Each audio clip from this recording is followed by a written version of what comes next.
Okay, the first thing you want to do is remove all the Allen screws from the harness side of the motor. Then you give it the old clunk. This can be done with a puller if you have one. You can get one on Amazon for pretty cheap. But the clunk works if you just clunk it onto a nice hard surface. You can get the motor to actually pop right out of the can, just like you can see right there. And then sometimes you can avoid this step and you can just end up dropping the motor right back in. Others, it's easier to drop in without the other side cover on. So you just go ahead and remove all the screws and pop that side cover off with a nice little tap.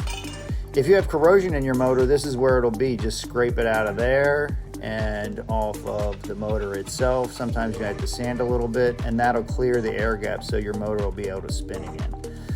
To put it back in, just pop it on type of a trash can like this or anything similar, and then you just line him up and go ahead and drop it in. Sometimes you have to do that step a bunch of times, but we were lucky there. Here you want to make sure you get a decent star pattern to putting your bolts back in. And then after you've got them in with the gun like we're using here, you're going to want to just follow up and make sure that they're tight. You really want to make sure before you put both sides back on that the bearings are in place, because sometimes they can stick on the axle itself. So then just go ahead and pop back on your other side of your cover. Sometimes it takes a little tap-a-roo to get it to set. It doesn't have to get all the way down, it just has to get close enough to where you can start the screws in. If you want to squirt some ferro fluid in, now's the time, by the way. And then here you go, you just want to go ahead and get your bolts back in. And again, just like the other side, you want to get a nice little star pattern going so that way you get a nice flat installation. Go ahead and install your freewheel back onto the side cover. You can twist it on with your hand. If not, you can use one of these little tools, and then go ahead and get your wrench and turn it on as tight as you can. Just an FYI, you're going to want to go ahead and pedal that on as hard as you can once you have the wheel reassembled back into the bike, because sometimes you just aren't going to get it all the way on as tight as you can possibly get it. You definitely don't want it to interfere with the swing arm, because it will back itself out. Next thing is one of these disc spacers. This one's 2 millimeters thick. You need that so you can space the disc off the motor so your caliper doesn't hit the motor cover. And then next thing you do is just go ahead and slip on your disc. A lot of times the discs are directional, sometimes they're not. If they're directional, it'll show you the arrow which way it's rotating. Just make sure you pay attention to that, so that way you have your disc in the proper orientation. And then after that, go ahead and in a star pattern again, as best you can, go ahead and put your disc bolts in. As normal, after you get them in with the gun, you're going to want to go ahead and tighten them as snug as you can get them. You're really going to want to use blue Loctite if they don't already have it. A lot of times the disc bolts will have blue Loctite, if not put it.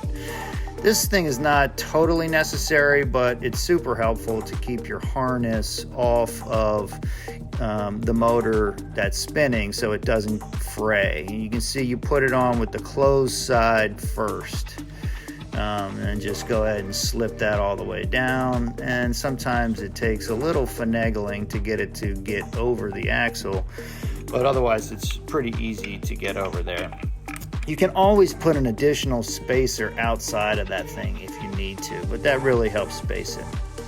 The spacers that you're going to need are these flatted washers on your freewheel side.